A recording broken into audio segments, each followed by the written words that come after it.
안녕하세요. 책 속에 길이 있다. 책길입니다.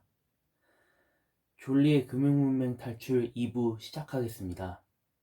2부는 제가 이 책을 읽으면서 인상 깊었던 부분들을 정리해 보는 시간을 갖도록 하겠습니다. 그럼 2부 시작하겠습니다.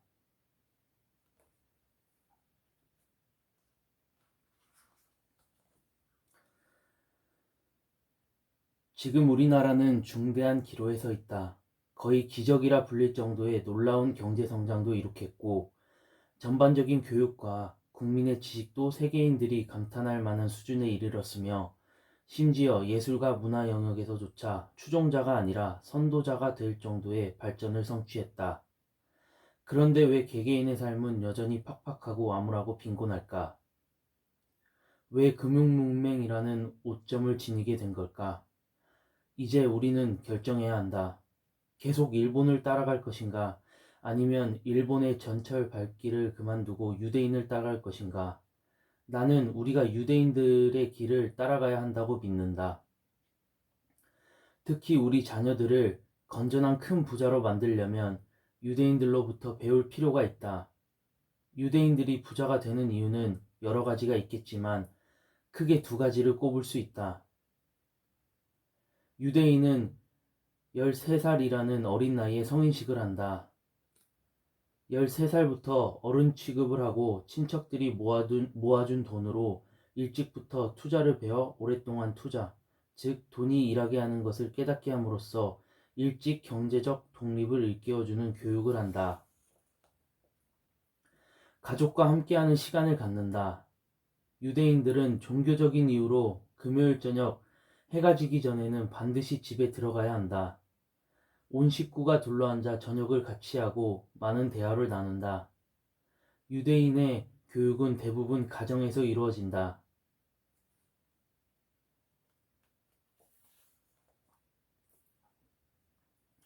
돈이 나를 위해 일하게 하라. 꼭 주식 투자를 해야 금융문맹을 탈출할 수 있다는 말인가요? 주식이 아니더라도 부자가 되기 위한 투자 수단은 너무나 많지 않은가요? 우리 삼촌은 주식 투자를 하지 않았는데도 엄청난 부자인데요. 경제적으로 성공한 사람들조차 주식 투자에 부정적인 이들이 의외로 많다. 하지만 대화를 이어나가다 보면 사업으로 성공한 이들도 사실은 이미 주식을 소유하고 있다는 점을 인지하지 못하는 것 같다. 자신의 사업체를 가진 사람들은 본인들이 이미 주식을 소유하고 있는 것과 마찬가지니까 말이다. 다만 상장 기업이 아닐 뿐이다. 즉, 그는 기업을 소유함으로써 이미 돈이 나를 위해 일하도록 만들어 놓은 것이다. 금융문맹 탈출은 내가 돈을 위해 일하는 것이 아니고 돈이 나를 위해 일해야 한다는 사실을 깨닫는 것부터 시작된다. 돈이 가장 열심히 일하게 하는 대표적인 방법이 주식에 대한 투자다. 주식은 확장성이 가장 높기 때문에 주식 투자를 가장 먼저 권하는 것은 당연하다. 사람들은 해외에 여행을 가서 한국 기업이 좋은 평판을 얻고 현지에서 선전하는 것을 보면 뭉클하고 자부심이 생긴다고들 이야기한다. 하지만 막상 그런 기업들의 주식을 사는 것은 좋은 일이 아니라고 혹은 위험한 짓이라고 생각한다. 신기하지 않은가?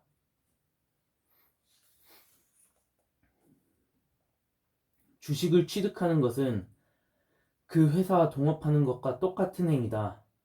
주식을 산다는 것은 종이를 사는 게 아니라 회사의 일부를 취득하는 것이다. 그것은 자본가가 될 수 있는 첫걸음이다. 마음에 쏙 드는 회사가 있는데 창업의 어려움도 겪지 않고서 그 회사의 주인이 될 수 있다니 상상만 해도 엄청난 일이 아닐까. 주식에 투자하는 것은 동업자를 구하는 것과 비슷하다.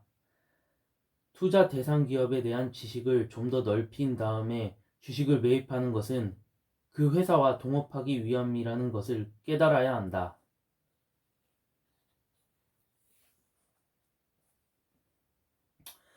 어떤 펀드에 투자해야 할까?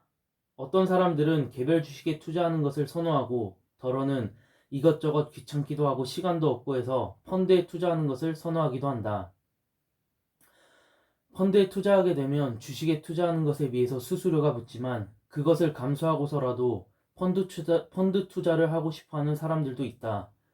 그런데 펀드에도 종류가 엄청 많아서 막상 고르려고 하면 막막해져서 선택이 어려울 수 있다.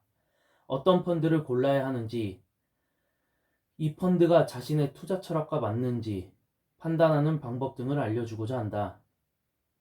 1. 펀드를 운영하는 자산운용사가 믿을 만한 회사인지를 먼저 살펴봐야 한다. 주식을 고를 때 가장 중요한 게 그 회사의 경영진인데 이것은 펀드도 마찬가지다. 운영하는 회사의 운영 철학과 평판이 중요하고 펀드를 운영하는 펀드 매니저의 운영 철학을 확인해야 한다.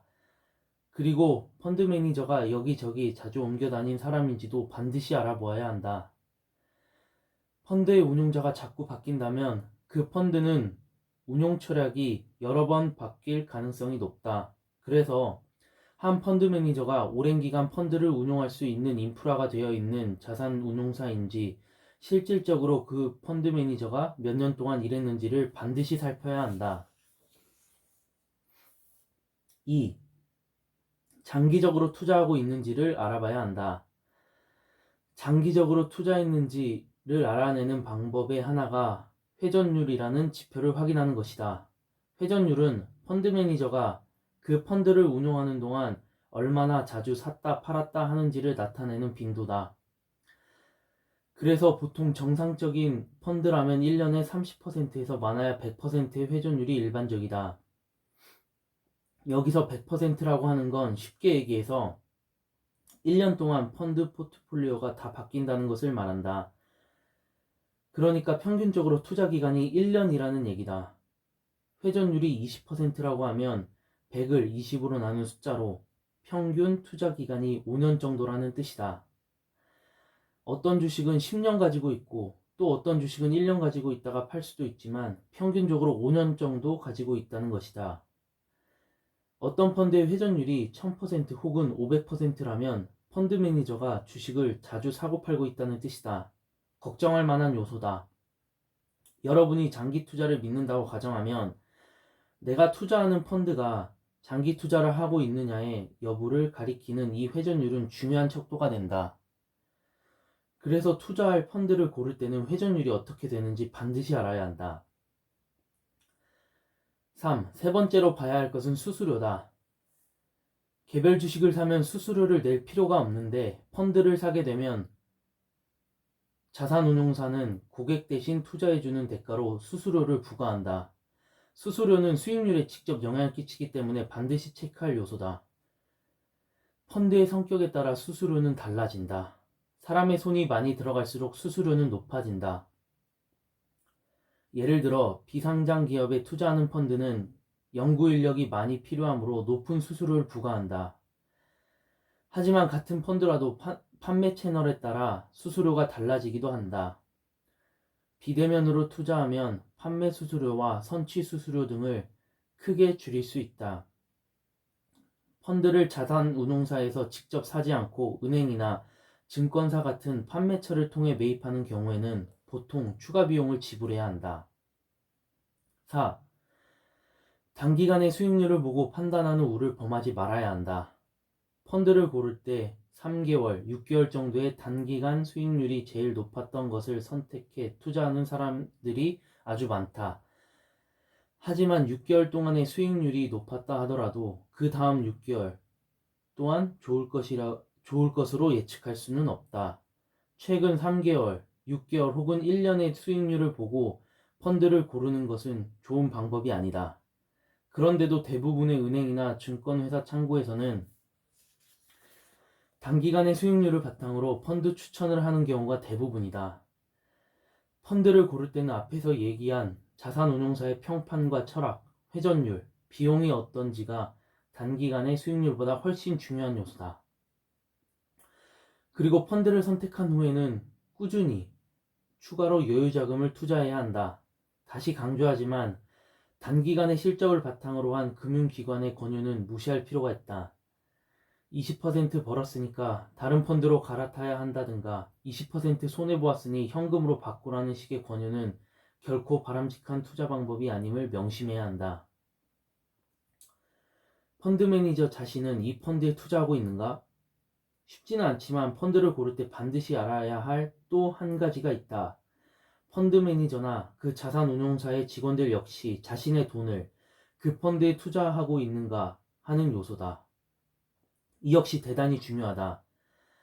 이해관계가 일치하는지를 보라는 얘기다.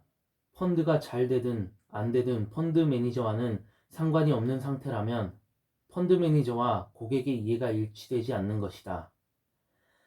펀드 매니저 자신의 재산도 그 펀드에 같이 들어가 있어야 고객이 그 펀드를 훨씬 더 신뢰할 수 있다. 미국에 있는 자산운용사들은 대개 이 점을 당연시한다. 펀드를 살 때 펀드 매니저나 그 자산운용사의 직원들이 그 펀드에 얼마나 투자하고 있는지를 꼭 물어보기 바란다.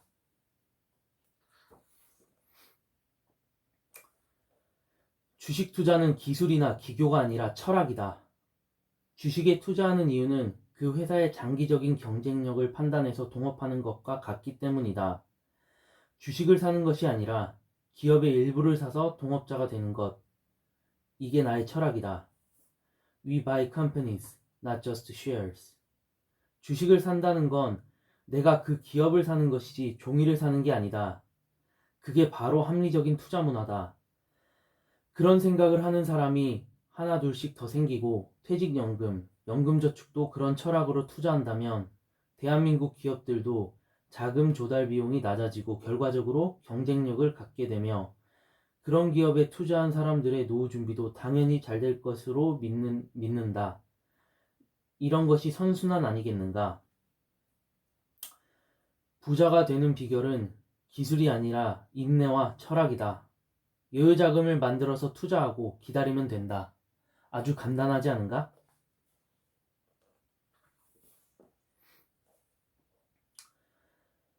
주식 매도는 예외 조치다. 장기 투자가 진리다. 이 책을 여기까지 읽은 독자 여러분들은 주식을 장기로 투자해야 한다는 사실에 동의해 주실 것으로 믿는다. 하지만 아직도 주식 단기 투자에만 몰두하는 사람들이 많아서 여러분들의 장기 투자 철학을 뒤흔들 수 있는 상황이다. 주식을 매입하자마자 언제 팔 것인가부터 골몰하는 개인 투자자가 너무 많다는 얘기다.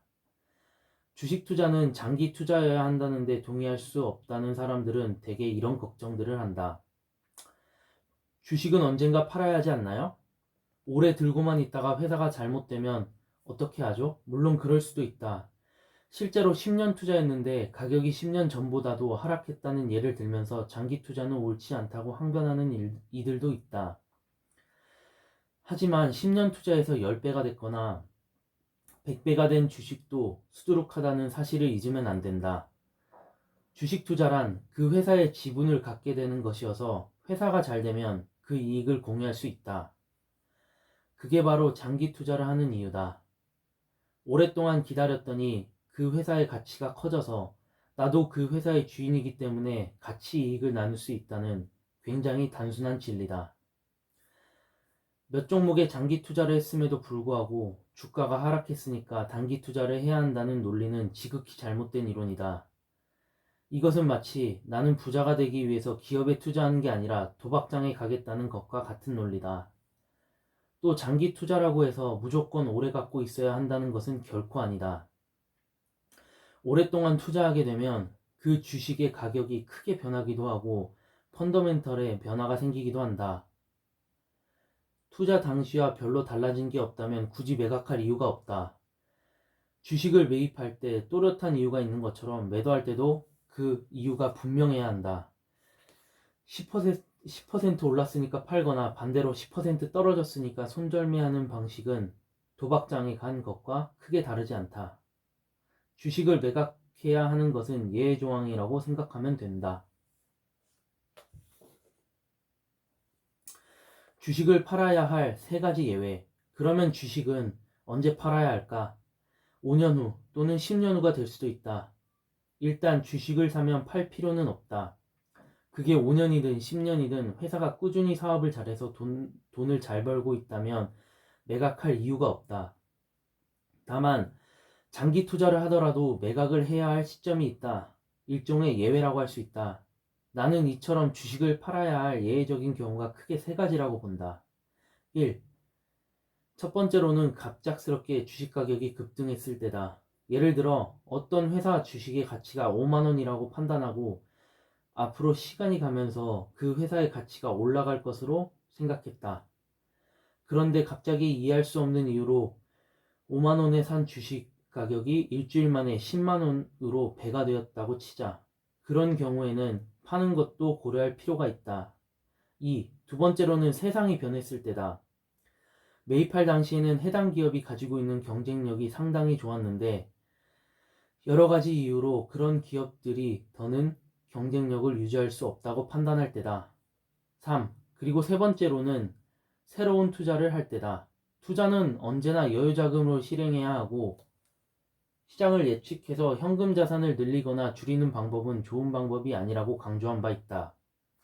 어떤 기업이 새로이 상장되었다든지 다른 좋은 투자의 기회가 생겼을 때 자금을 마련하기 위해 기존에 투자했던 주식을 매각해야 할 수밖에 없는 상황이 올 수 있다. 위에서 열거한 예외 조항이 아니라면 굳이 가격의 변화에 흔들려서 매각하는 우를 범하지 않아야 한다. 결론적으로 장기 투자를 해야 돈을 벌게 되어 있고 성공한 투자자가 될 확률이 높다. 성공하려면 많은 참을성이 필요하다. 여러분 스스로 원칙을 확립하고 흔들리지 않는 투자자가 되기를 바란다.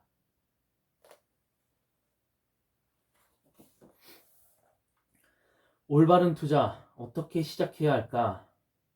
일단 월급의 10%는 무조건 떼어서 투자해야 한다. 여기서 몇 가지 중요한 게 있다. 우선 빚지지 말고 라이프 스타일을 바꿔야 한다. Pay yourself first. 미국에서 흔히 주고받는 말이다. 돈이 생기면 그 돈을 쓰기 전에 자신에게 먼저 지불하라는 뜻이다. 내 월급이 300만 원이라고 가정했을 때 30만 원은 무조건 나의 노후를 위해서 투자하라는 의미다. 그렇게 법칙을 정해놓으면 그 30만 원이 바로 여유자금인 것이다. 이처럼 나 자신을 위해 먼저 돈을 지불한 다음에 다른 소비 항목들의 우선순위를 정해 남은 돈을 쓴다. 그러다가 돈이 떨어지면 거기서 멈추어야 한다. 이제부터 매일 조금씩 부자가 되어야 한다. 어제보다는 오늘 조금 더 부자가 되어야 한다는 마음으로 라이프 스타일에 변화를 줘야 한다. 무엇보다 아끼는 습관이 중요하다.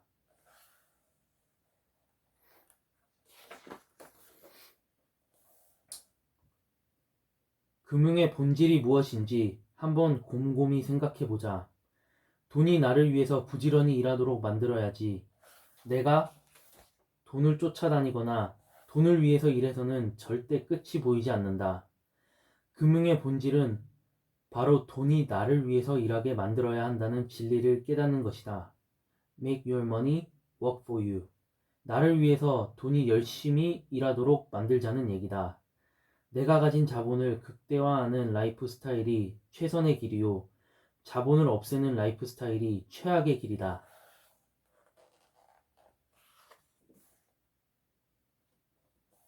자본가 vs 노동자. 대한민국은 자본주의 국가다. 그런데 사람들은 대체로 자본주의가 나하고 어떤 관계가 있는가에 대해서는 별로 생각이 없다. 그런 걸 어렸을 때부터 학교에서도 잘 가르쳐 주지 않다 보니 그냥 공부만 열심히 하면 다 잘 될 거라고 생각한다. 그래서인지 자본주의에 대한 깊은 고민도 별로 하지 않는 것 같다. 여러분은 자본주의가 뭐라고 생각하는가? 자본주의에서는 크게 두 가지 종류의 사람이 있다. 하나는 자본가, 또 하나는 노동자다. 자본가가 하는 일은 자본을 제공하고 노동력을 구매해서 물건을 만들거나 아니면 서비스를 제공하여 돈을 버는 것이다. 반면 노동자는 자신의 노동, 시간과 기술 등을 자본가들한테 제공하고 그 대가를 받는 사람이다. 자본주의 시스템에서는 자본을 통한 부의 축적이 노동을 통한 부의 축적보다 훨씬 빠르다. 그러므로 부자가 되기 위해서 누구나 자본가가 되기를 희망한다면 이는 당연하다고 봐야 할 일이다. 나는 한국에 돌아와서 사람들이 자본가와 노동자 중 반드시 한쪽만 선택해야 한다고 인식하는 모습이 아주 신기하게 느껴졌다. 왜 그 둘을 동시에 할 수 있는 방법을 생각하지 않을까? 자본가이면서 노동자도 될 수 있고, 노동자이면서 자본가도 될 수 있다. 나는 그 연결고리가 주식이라고 생각한다. 예를 들어 내가 한 회사의 직원이라면 노동자로서 꾸준히 내 시간과 노동력을 제공하지만 반대로 주식을 소유할 때는 자본가의 역할도 하는 것이다. 그런데 사람들이 대부분 자신은 노동자니까 노동자의 길만 가려고 한다든지 자본가니까 자본가만 되겠다고 버티니 갈등이 생길 수밖에 없다.